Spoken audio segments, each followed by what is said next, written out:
दोस्तों सुबह के 6:50 हो रहे हैं और यही है वो ढाबा आबा साहेब पाटिल जम्मू कश्मीर ढाबा। ये आता है महाराष्ट्र के इंदौर रोड पे।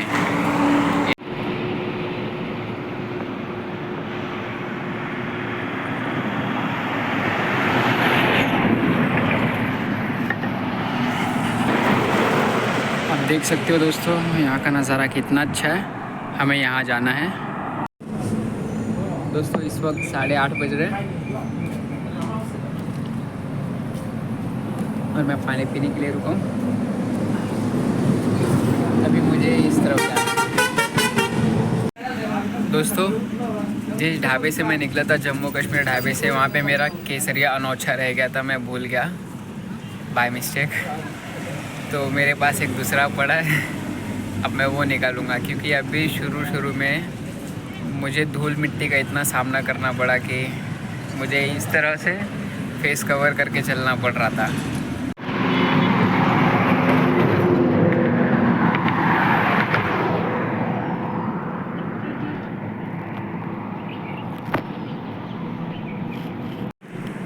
दोस्तों अभी एक अंकल जी से मेरी बात हुई और उन्होंने कहा कि यहाँ से एमपी बॉर्डर मध्य प्रदेश सिर्फ 12 से 13 किलोमीटर की डिस्टेंस पर है।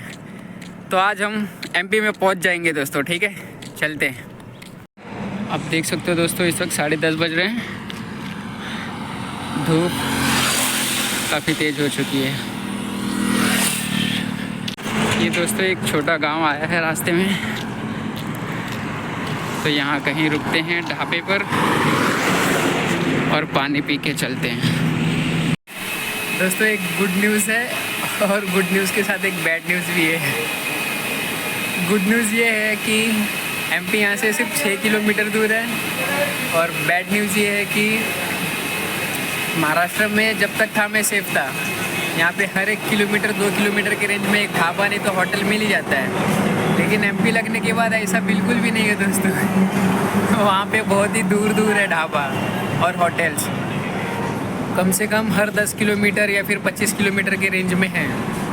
तो फिर ये मेरे लिए बहुत ही बुरी खबर है दोस्तों, क्योंकि इतना तो आप समझ रहे हो ना, रिस्क है दोस्तों ये। और एक्चुअल में वो एक जंगल है, एमपी अब जंगल शुरू होता है और यहाँ पर शेर चीते बाघ तो ऑन द वे होते हैं। तो मुझे ज़रूरत पड़ेगी तो फिर मैं उसके लिए साधन भी इस्तेमाल कर सकता हूँ, बिकॉज सेफ्टी फर्स्ट। क्योंकि अगर मैं हूँ तो सब कुछ है, वरना कुछ भी नहीं है। ठीक है ये दोस्तों, ये है मक्का जो दुकानों में मिलती है कड़क। और दोस्तों यहाँ से एमपी सिर्फ 2 किलोमीटर दूर है। आहा बहुत मज़ा आने वाला है दोस्तों। और बहुत ज़रूरी बात हम आगे करने वाले हैं, सबसे पहले एमपी में आ जाए तो।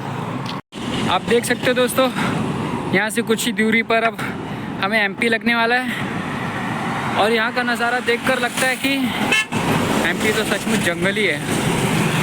दोस्तों महाराष्ट्र क्रॉस करने से पहले एक आखिरी बार भगवान के दर्शन लेते हैं और फिर उसके बाद एमपी में चलते हैं।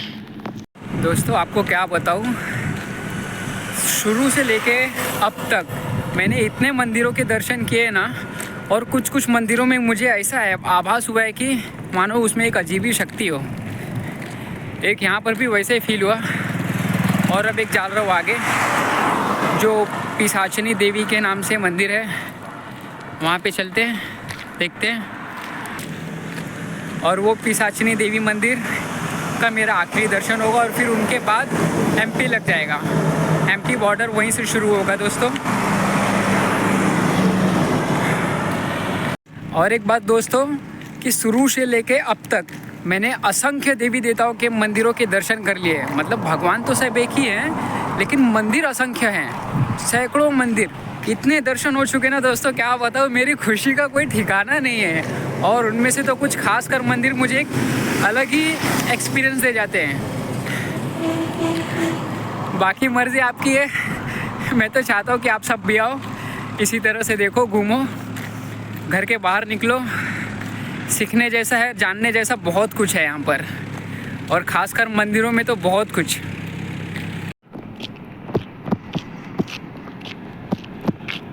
ये दोस्तों इंदौर 174 किलोमीटर। थैंक यू दोस्तों। आप देख सकते हो ये एक घाट है। एमपी की शुरुआत एक घाट से हो रही है। दोस्तों किसी से बताने में भूल हुई थी, एक्चुअली ये बीजासन मंदिर है, पिशाचन नहीं, बीजासन देवी माता मंदिर। लोग बोलते हैं कि इन्होंने 36 जातियों को जन्म दिया था। 36 जातियों को जन्म देने वाली माँ।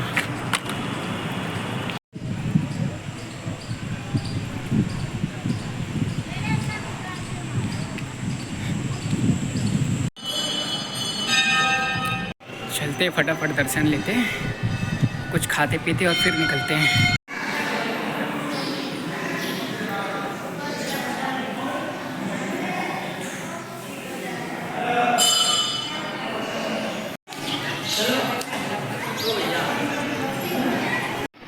दोस्तों श्री राम दरबार में आपका स्वागत है।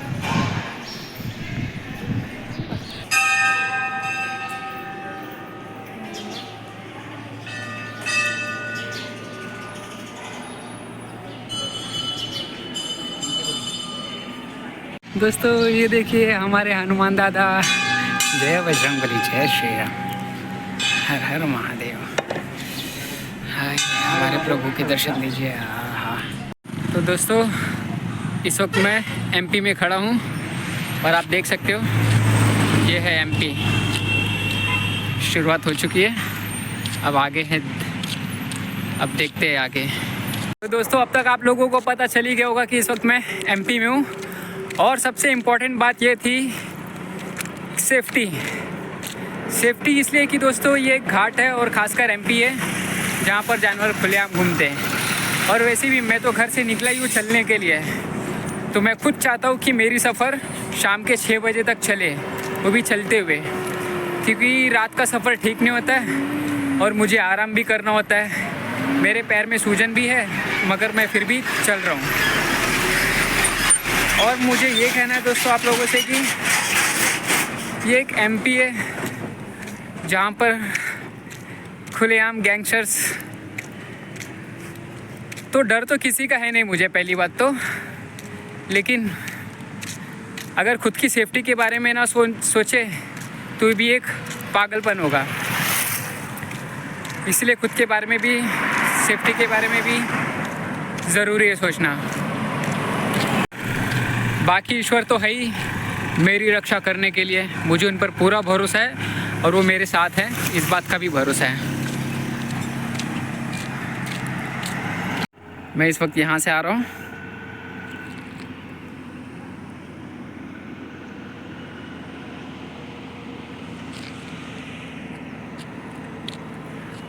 आपको क्या बताऊँ, यहाँ का ये जो व्यू है कितना अच्छा लग रहा है। और ये ठंडी ठंडी वादियाँ, इनका तो क्या ही जवाब है। बस मानो कि स्वर्ग में सिधार गए हैं हम। कुछ इस तरह महसूस हो रहा है। ज़रूरी बात दोस्तों, अभी पीछे जिस मंदिर में मैं रुका था, बीजासन मंदिर में, वहाँ पे 2 बुज़ुर्ग मिल गए थे मुझे, जो बात करने में बहुत ही अच्छे लग रहे थे। उनका स्वभाव भी बहुत ही साइलेंट था, बहुत अच्छा था।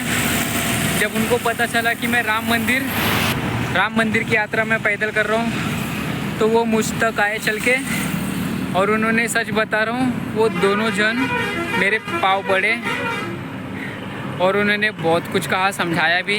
और उन्होंने ये भी बताया कि उन्होंने नर्मदा की परिक्रमा की है, जो कि बहुत बड़ी बात है।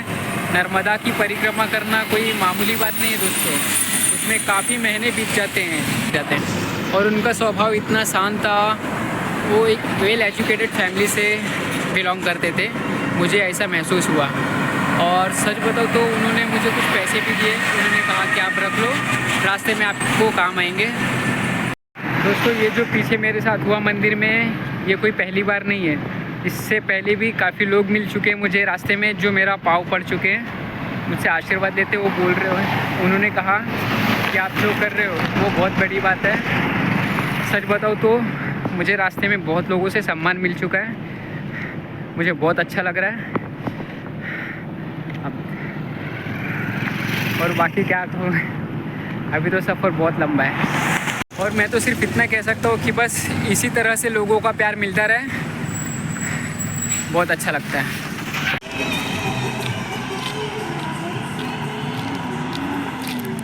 दोस्तों बिना टिकट कटाए मैंने एमपी के दर्शन कर लिए। सच बताओ तो मेरी चलने की इच्छा शक्ति बहुत बढ़ चुकी है, लेकिन पैर थक चुके हैं। कोई बात नहीं, हम चलेंगे शाम तक, आपको दिखाएंगे इसके आगे का नया नज़ारा। इस वक्त मैंने ऊपर की चढ़ाई कर ली है और अब चलना है आगे।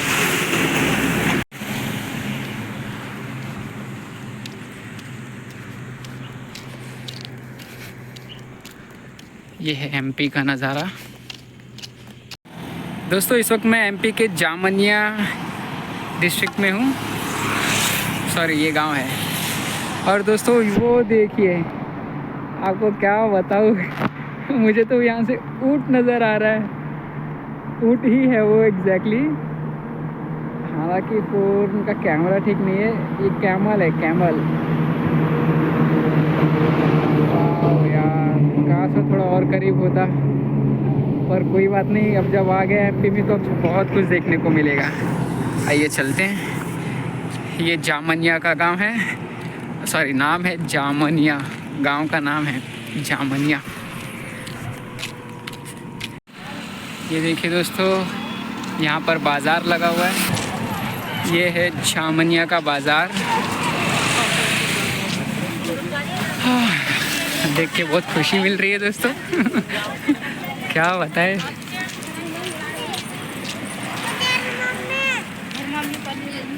मज़ा आ गया देख के। ये तो कुछ नहीं, ये तो शुरुआत है, अभी आगे बहुत कुछ देखना है और झेलना है और चलना है।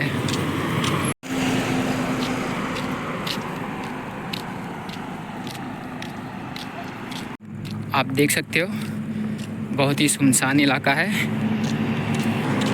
हम यही रोड पकड़कर सीधा चलते जाएंगे। इस पहाड़ से कुछ दूरी पर रोड के सहारे एक छोटा सा गांव आने वाला है, जहां पर मैं रहने का ठिकाना देखने वाला हूँ। और इस वक्त बज रहे हैं 3:30। उस गांव की शुरुआत हो चुकी है दोस्तों, गांव वहीं पर है। मैं इसी गांव में कहीं रुकने की जगह देख रहा हूँ। दोस्तों इस गांव का नाम है गवाड़ी। दोस्तों मैं जिस गांव में जा रहा हूँ रुकने के लिए, उसका नाम है गवाड़ी। आइए देखते हैं। तो दोस्तों इस वक्त दोपहर के 4 बज रहे हैं। मैं इस वक्त एक ढाबे में रुका हूँ और मैं जा रहा हूँ अब नहाने के लिए, और कुछ कपड़े हैं वो भी सब काम फटाफट करके फिर मैं आपसे बात करता हूँ। तो दोस्तों आज की शाम मैं इस ढाबे में रुका हूँ। मेरी बात हो गई एक चाचा से, उन्होंने मुझे रुकने के लिए बोल दिया है।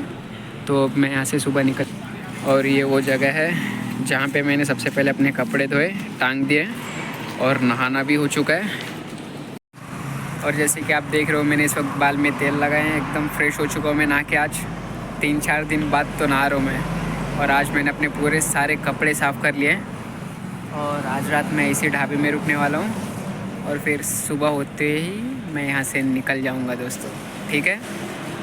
तो दोस्तों चैनल को लाइक करो, सब्सक्राइब करो और शेयर करो, ठीक है दोस्तों। थैंक यू, धन्यवाद।